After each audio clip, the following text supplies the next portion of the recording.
everyone, it's Sean here from Worldwide Red Show coming to you pitch side. Actually, I'm just watching the pitches that way with a quick match reaction to the Manchester United 2, Villarreal 0 in the Champions League. We are through. There is no more Europa League music we have to hear this season. Thankful for that. I just want to do a quick match reaction. I know, guys, lately I've been doing most of my stuff lives. And so for you that watch the lives, sorry, can't do it today. Just got so much going on. Holiday, my kids are training for a big tournament this weekend.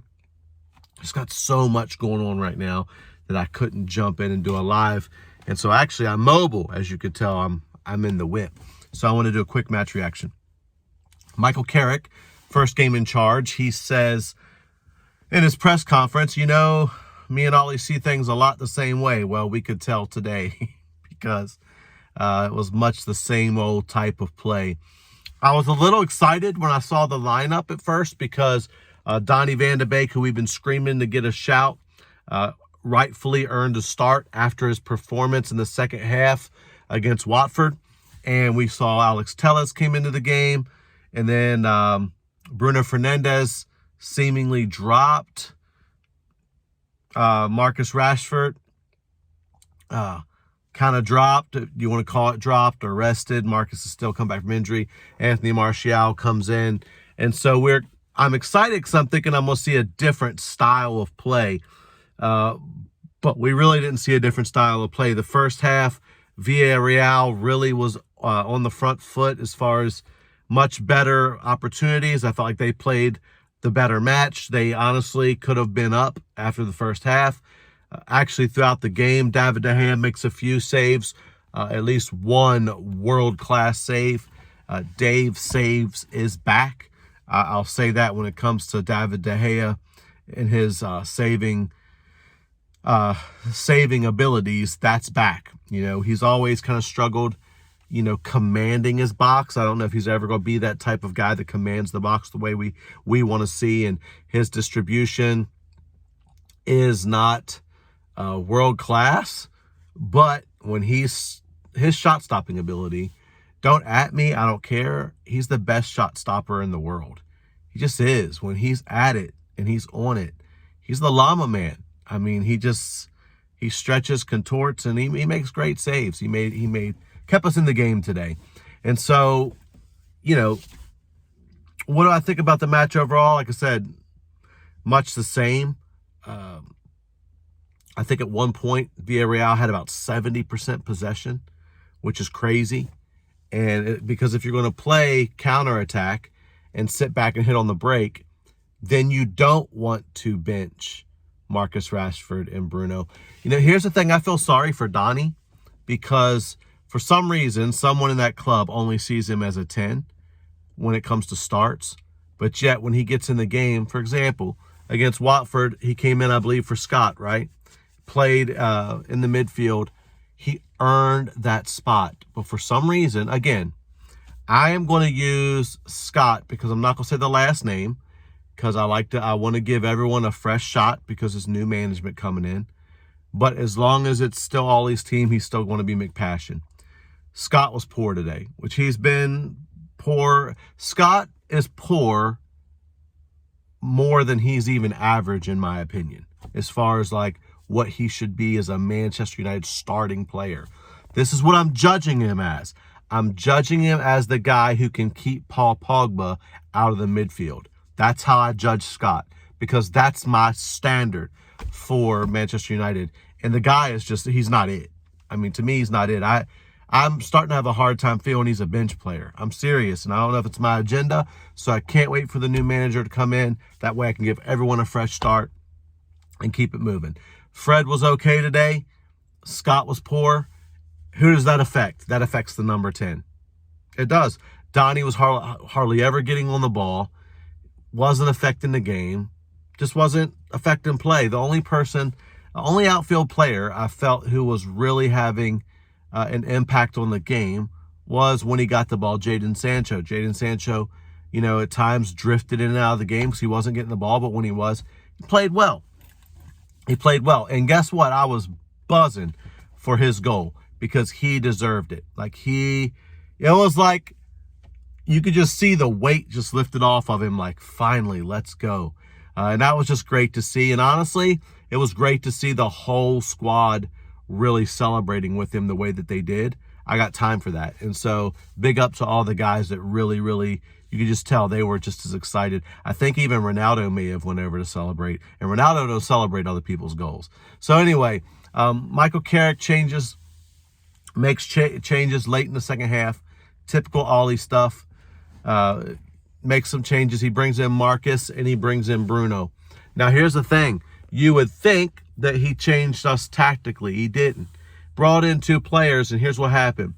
As soon as Marcus come in, because listen, I defend Anthony Martial. Anthony Martial is different gravy holding the ball up. He's different gravy when he's on it, but something's wrong with him. The Martial that we have this year is not the Martial we've had in the past when he's been on it. Last year, didn't have a great season as well. This year, I don't know what's going on, but I'm not going to give him a pass anymore. I love Anthony Martial. I think he's a world-class talent, but he's not doing it for me, especially in a system that demands counterattacking or any kind of pressing. The guy today, I watched him quite a bit, literally walking around with no effort.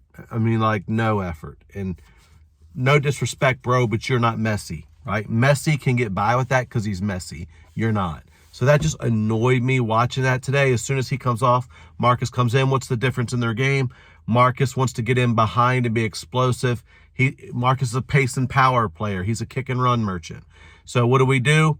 We put one over the top. He almost gets in behind. Immediately, watch what coaches do. Immediately, Unai Emery makes a change because he realizes the whole game they've been playing a high line because we weren't offering any threat in behind because Ronaldo's lost his pace at his age. He's not a pace player anymore. So Jadon Sancho's not a pace player. So he knows, listen, I got to make a shift. So I can't remember who he brought in. I don't know if it was Chikwueze or he made a shift and he made a change. I'm not sure if I'm 100% correct, but who cares? He makes a change and he pushes their line back to protect against that. So what happens? They start deeper. When they do, the goalkeeper passes the ball out to Capoue. Yeah, that Capoue. Fred presses and does what Fred does. He's an irritant. Maybe got by with a little bit of foul. No harm, no foul. You ain't cheating. You ain't trying. I don't know. All I know is he pressured Capoue. Capoue makes a meal of it, chokes, goes to back pass, fluffs his lines right to Ronaldo. Ronaldo, just being alert and being the guy who's scored as many goals as he has, just tucks it over the keeper. And quite frankly, for a lot of people might miss that. For Ronaldo, might as well be a 2-yard tap in. That falls to Ronaldo. He's scoring that 98 times out of 100. And guys, listen, we're off and running. So now the last 10 minutes, they have to come and attack us. That's what we're built for, especially with Marcus Rashford in the game and Bruno, who likes to just put the ball forward as soon as he gets it. So, you might watch it and say, oh, well, we looked so much better in the last 15 minutes when we brought the new players in. It's because the system and the style of the game changed, but it changed because of what Emery did to try to protect the lead. And then when they gave it up with a mistake, he had to go for it. As soon as he had to go for it, we were on top. And we could have scored probably 3 or 4. So, fair play. Ultimately, I was just buzzing that we got a win and we're not doing this Europa League stuff. However, if we play McFred against Chelsea, we are going to get smoked. We're going to get smoked if we play McFred. I don't understand why people don't get that Bruno and Van de Beek can play together. If you're so scared of having only Fred in the midfield working defensively, please check the stats. And I don't even go off of stats, but please check the stats. Donny Van de Beek, if you coach him and tell him what you want him to do, will do the defensive side of the game better then Scott McTominay does it. Scott McTominay is not a defensive player. This is why I'm starting to feel bad for him. Believe it or not, I'm starting to feel bad for McPassion because he's not used correctly. I've cried for years that Paul Pogba is not used correctly because he's not. Scott McTominay definitely isn't, because what's happening is I think Michael Carrick and these guys are trying to make him Michael Carrick, and that's not Scott's game. It's not. Listen, I played sports all through school. I played sports up into college, and I had a certain mentality as a player. There were some positions that, quite frankly, I couldn't play. I could not. It's not what I did. And I'm afraid we're trying to force Scott to be something, and there's times he looks terrible. He got sat down today in the first half so bad, and what annoyed me is that he got sat down trying to defend, got put on his rear end, and then later in the match, the ball gets up to Fred. Fred has a shot, I believe maybe our first shot on target, and it was probably second half, I don't know. Fred has a shot, and I'm thinking, do people not watch?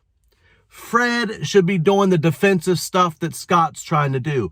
Scott should be up shooting the shots that Fred's trying to shoot, because Scott can actually shoot. He's an offensive-minded player. I don't understand. Sometimes it blows my mind. Ultimately, guys, I'm not overly impressed. I'm just happy that we won. Buzzing about the result. And really buzzing for Jaden. Matter of fact, I'm going to give him my man of the match because of that goal. And I thought he played well overall.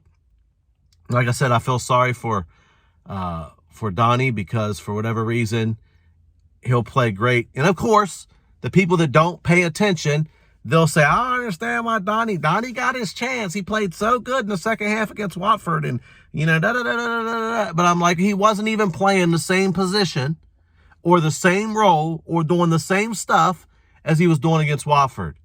He came in for Bruno. Donnie and Bruno can play together. If you're insistent in playing Donnie as a 10 or up in that role, switch Bruno to an 8. Bruno has always played 8. A lot of places he's played 8. For the Portuguese national team, he plays 8 most of the time. Box to box. In Italy, when he was younger and developing, he played in a 6. Bruno can pull strings, but you cannot allow Bruno just this free roll to do whatever he wants. I don't know, man. We'll see how it goes. We will see how it goes. Ultimately, guys, I'm going to do another video this week, live. We're going to talk about he's magic, Maurizio Pochettino. We're going to talk all about Poch because he's kind of seemingly to be the replacement manager. Hate to break out my 40-minute video I did on Poch last year, but I'm not going to do that. Go back and watch if you get some time. It'll tell you a lot about Poch. But anyway, guys, we'll be getting together live this week, man. Hope you guys have a great week. It's a big holiday week here over in the States, where we'll just sit here and eat until we gain 25 pounds. But anyway, it's been Sean from Moab Red Show. Like, subscribe, get involved. Coming to you from the US of A, from the great state of Texas. Everyone is welcome on this channel. Top Reds, E-Reds, no Reds, whatever. Doesn't matter. Just come. Get involved in the channel. Like, subscribe. And guys, I'll see you in the next one. I'm out.